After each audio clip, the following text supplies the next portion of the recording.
Tribes that began as one family, then became a people, then a powerful kingdom. And then suddenly, half of them vanished from history. We are not talking about an ordinary story, but one of the most mysterious enigmas in religious history. The 12 tribes. The sons of Jacob, who did not remain merely names, but each became the founder of a tribe, then part of an entire nation that changed the course of history. But the story does not stop at their origin. Because what happened afterward is what makes it a mystery to this day.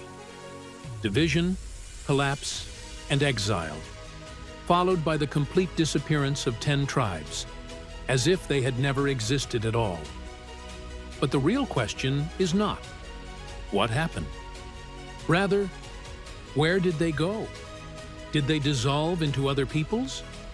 Or do they still exist, under different names? And the most dangerous question of all, are we facing a lost history or a truth that has yet to be revealed?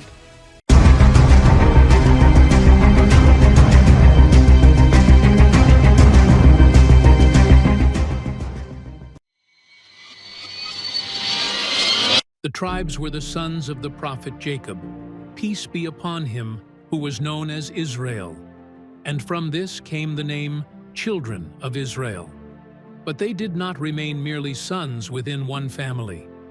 Over time, each of them became the origin of a major branch, and eventually an entire tribe carrying his name across generations. The word tribe itself implies extension and branching, which explains the idea directly. One origin spreading into multiple branches. As time passed, the story was no longer about 12 individuals, but about 12 tribal entities, each with its own presence, population, and role within society. The 12 sons of Jacob became names of distinct identities, yet this independence did not erase the bond between them. They all still belonged to one common origin. As children and grandchildren multiplied, each branch began forming around the name of one of the sons, until that name became the banner of an entire tribe, not merely the memory of a person. The transformation happened gradually, from a family to larger groups, and then to clearly defined tribes. As they entered later stages of their history, especially after settlement and the Exodus, this division became even more apparent. Belonging was no longer just about lineage. It became a system that organized society itself. The transformation of Jacob's sons into a nation was not sudden. It began with a pivotal moment centered around the story of Joseph. Peace be upon him. Joseph did not remain simply one of the sons.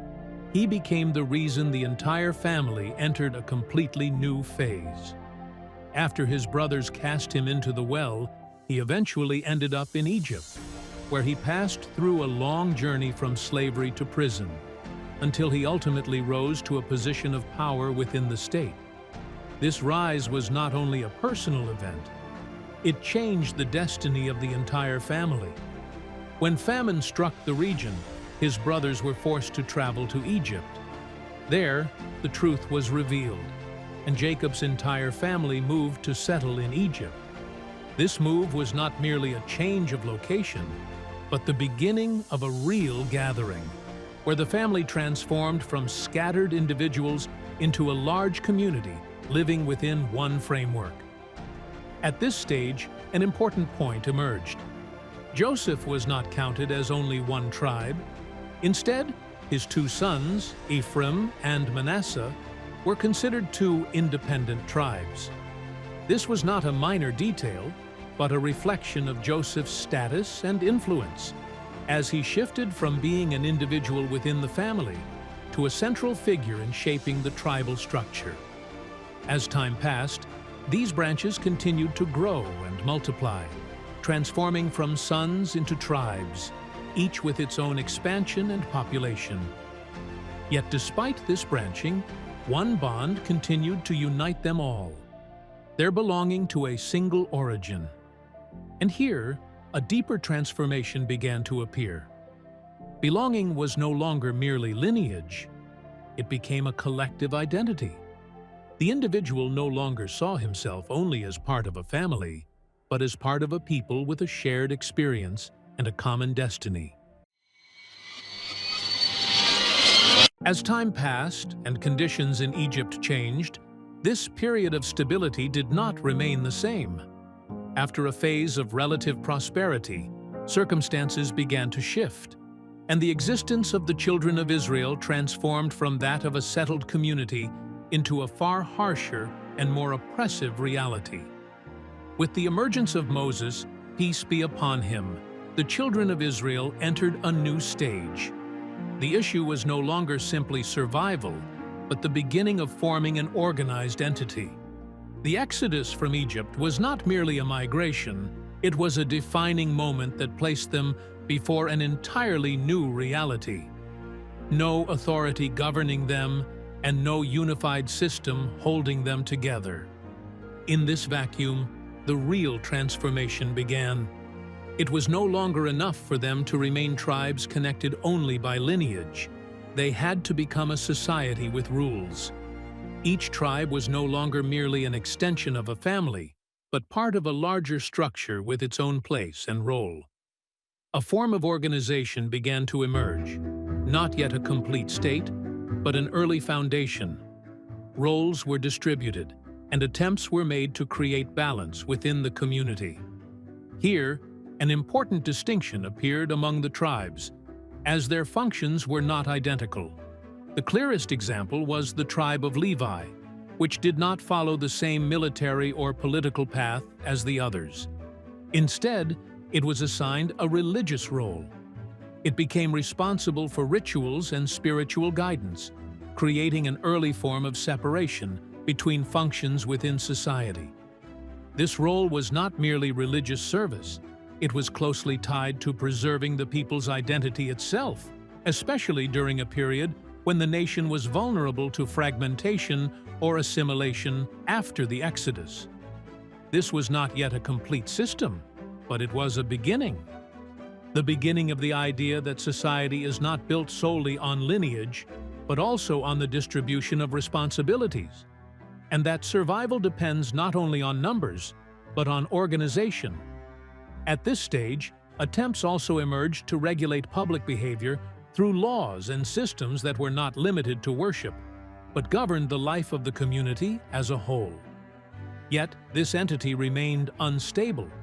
It lacked a unified center to hold it together, and depended more on balance than on authority. For this reason, it remained vulnerable to fragmentation and internal conflict, because each tribe retained part of its independence without a central power capable of resolving disputes decisively. As time passed, and after periods of challenges and upheavals, the children of Israel reached an entirely different stage. With David, peace be upon him, the discussion was no longer about an early form of organization, but about centralized authority. For the first time, the tribes became a single entity under a clear leadership. No longer did each tribe function separately. They became part of one state.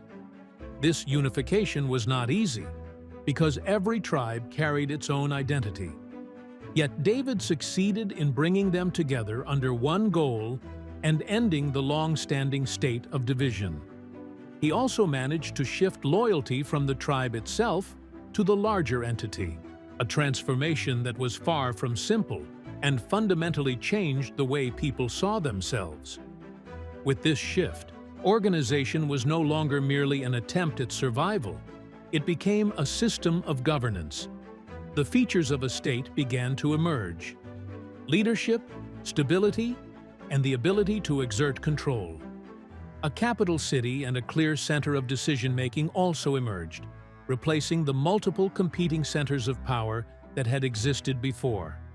Then Solomon, peace be upon him, came and elevated this entity to an even higher level. He did not merely preserve unity, he transformed it into strength. During his reign, the state became more stable and more organized. and the focus shifted away from survival and conflict toward construction and development. His era also became associated with prosperity. The state was no longer preoccupied solely with survival, but with expanding influence and managing resources in increasingly sophisticated ways. At this point, the picture was complete. The tribes that had begun as one family, then became tribes, then an incomplete system, had now become part of a powerful unified state. And for the first time, loyalty was no longer directed only toward the tribe, but toward a greater entity that united everyone under one authority. Yet despite its strength, this unity concealed within it the seeds of a future division, one that would emerge later, once that central authority disappeared. The stability achieved during the reigns of David and Solomon did not last long. After this peak, signs of division gradually began to appear, until a decisive moment arrived when the entire kingdom split into two parts. The children of Israel were no longer one united nation as they had once been, but became two separate kingdoms, each following a different path. In the north emerged the Kingdom of Israel, which included 10 tribes, while in the south the Kingdom of Judah was established, consisting of the tribes of Judah and Benjamin. This division was not merely a political decision, it marked the beginning of a deeper fragmentation within the entire structure. The unity that had been built with difficulty slowly eroded, and each kingdom began operating according to its own interests. Over time, there was no longer a strong bond capable of restoring the tribes into one entity. Instead, the relationship turned into one of separation and, at times, tension. The Kingdom of Israel in the north was larger in population, but it was also more vulnerable to instability. It failed to maintain political stability for long periods and experienced repeated changes in leadership, which gradually weakened it. In contrast, the Kingdom of Judah in the south was relatively more stable, though it was not free from challenges. Then came the moment that changed everything. In the 8th century BCE, the Kingdom of Israel was attacked by the Assyrian Empire, which at that time was a major power in the region. The kingdom could not withstand the pressure and collapsed completely. This fall was not merely a military defeat. It marked the beginning of the disappearance of one of the largest parts of this people. The Assyrians did not stop at controlling the land. They followed a policy aimed at dismantling identity itself. Large numbers of people were deported to distant regions and replaced with other populations. This displacement was not random. It was intended to break the connection between the people, their land, and their identity. As for the Kingdom of Judah in the south, it did not escape a similar fate, though it survived a little longer. More than a century later, it faced another great power, the Babylonian Empire. In the end, it too fell, and a large number of its inhabitants were exiled to Babylon. However, the Babylonian exile did not produce the same outcome as what had happened in the north. Despite the deportation, a large portion of the tribes of Judah and Benjamin managed to preserve their identity and later returned to rebuild their existence. For this reason, they did not disappear as the 10 tribes had. Here lies the clear contrast between the two destinies. In the north, complete disappearance and assimilation into other societies. In the south, a relative preservation of identity despite the fall. This difference is what led the idea of the lost tribes to become specifically associated with the 10 tribes of the north.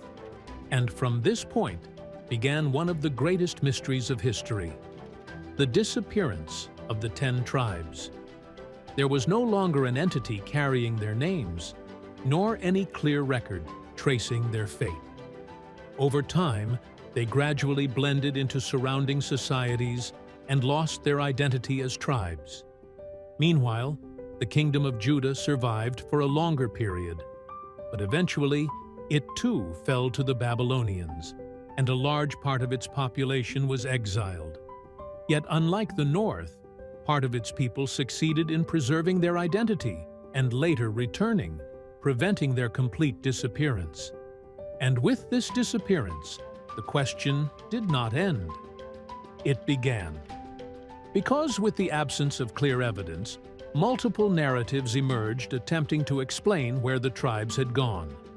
Some theories suggest they were relocated into Asia and eventually merged with other peoples there, while other accounts connect them to tribes in Africa, based on similarities in customs and traditions. In another direction, theories appeared linking them to peoples in Europe, or claiming that entire groups might be descendants of them. However, many of these ideas carried more ideological or political motives than solid historical evidence. Groups in different parts of the world also emerged claiming descent from the lost tribes, relying on oral traditions or religious practices. Among them were communities in Ethiopia, others in India and Myanmar, and even tribes in Afghanistan whose customs resembled aspects of Jewish tradition, whether in purity laws, sacrificial practices, or certain rituals.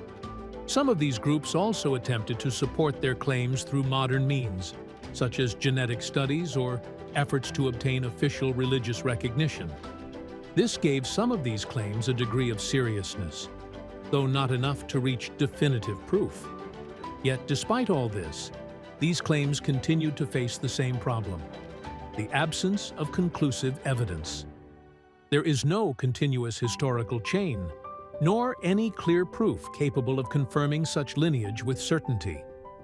On the other hand, some believe the truth is much simpler than all these theories, that the tribes did not go to one specific place, but were completely absorbed into the societies to which they had been deported, until every trace of them disappeared. And so, the disappearance of the tribes transformed from a historical event into an open mystery. A mystery concerned not only with place, but with identity itself. Did they truly disappear? Or do they still exist, without us recognizing them? The story of the tribes is not told in the same way in all religions. The perspective from which they are viewed differs according to the nature of each belief system and its approach to understanding religious history. In Judaism, the tribes are considered the foundation upon which the entire people of Israel was built. Each tribe represents a direct continuation of one of Jacob's sons and holds a clear place within both religious and national history. Here, the tribes are not merely a memory, but part of identity itself.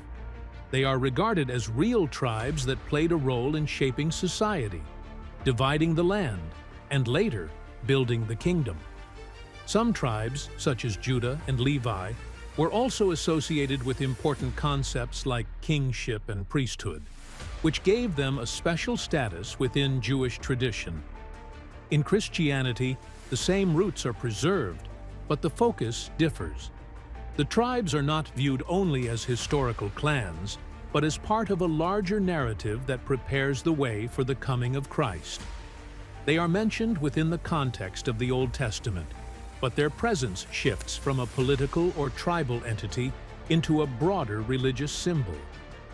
In some texts, the number 12 itself carries symbolic meaning and is later connected to the apostles of Christ, as if there is a conceptual continuity between the tribes of the past and the new message of the New Testament. In Islam, the tribes are mentioned differently, while still preserving the essence of the story, but without entering into the same level of detail found in Jewish tradition. They are referred to as the descendants of Jacob and as part of the children of Israel, but the emphasis is placed on the religious dimension rather than the tribal or political one. In the Quran, the tribes appear in the context of prophecy and revelation, and are understood as groups among the children of Israel, among whom prophets arose, without specifying each tribe or its exact role. It is emphasized that they are part of the chain of divine messages, not merely tribes with an independent historical trajectory. This difference among religions reflects a diversity of perspectives. Each faith rereads the same story according to its own priorities. At times, the focus is on land and history, at times on symbol and meaning, and at times on message and moral lesson. In the end, the tribes remain a point of intersection between these religions, even if their interpretations differ, because they represent a shared beginning that has not been told in a single unified way. In the end, the story may seem like an ancient tale of vanished tribes, but the truth runs deeper than that. For the tribes were not merely names in history. They were the beginning of a larger idea: how a family can become a nation, and how a small number of tribes can carry an identity that lasts for centuries. And between formation, division, and disappearance, the questions remain open. Did these tribes truly vanish? Or does their trace still exist? In ways we cannot see? Perhaps the name disappeared. But the story has never truly ended.